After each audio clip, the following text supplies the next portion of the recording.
High court ತೀರ್ಪು ಬೆನ್ನಲ್ಲೇ ಮತ್ತೆ ಸಿಎಂಗೆ ಸಂಕಷ್ಟ. ಇಂದು ಜನಪ್ರತಿನಿಧಿಗಳ ಕೋರ್ಟ್ ಅಲ್ಲಿ ಅರ್ಜಿ ಆದೇಶ. ತನಿಖೆಗೆ ಅಸ್ತು ಅಂದ್ರೆ ಸಿದ್ದರಾಮಯ್ಯ ವಿರುದ್ಧ ಎಫ್ಐಆರ್.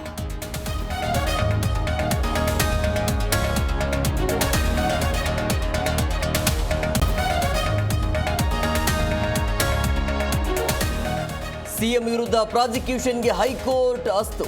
ತಡೆಯಾಜ್ಞೆ ಸಿಗದಿದ್ರೆ ಸುಪ್ರೀಂಗೆ ಮೇಲ್ಮನವಿ. ಸಿಎಂ ಸಿದ್ದರಾಮಯ್ಯ ಪರ ವಕೀಲರ ಸಿದ್ಧತೆ.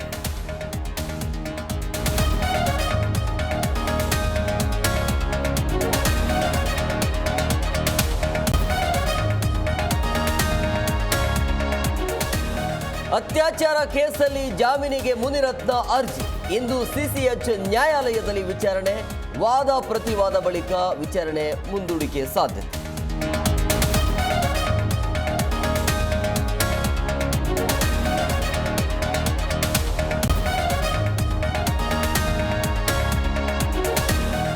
ಉತ್ತರ ಕರ್ನಾಟಕದಲ್ಲಿ ಮಳೆ ಅಬ್ಬರ. ಚಿಕ್ಕೋಡಿ ಯಾದಗಿರಿಯಲ್ಲಿ ವರುಣನ ಅವಾಂತರ. ಮನೆ ಅಂಗಡಿ ಮುಂಗಟ್ಟುಗಳಿಗೆ ನೀರು ನುಗ್ಗಿ ಹಾನಿ.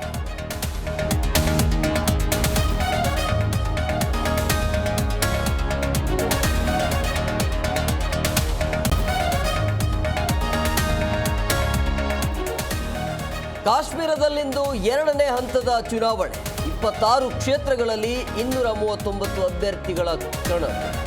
ಒಮರ್ ಅಬ್ದುಲ್ಲಾ, ರವೀಂದ್ರ ರೈನ ಭವಿಷ್ಯ ನಿರ್ಧಾರ.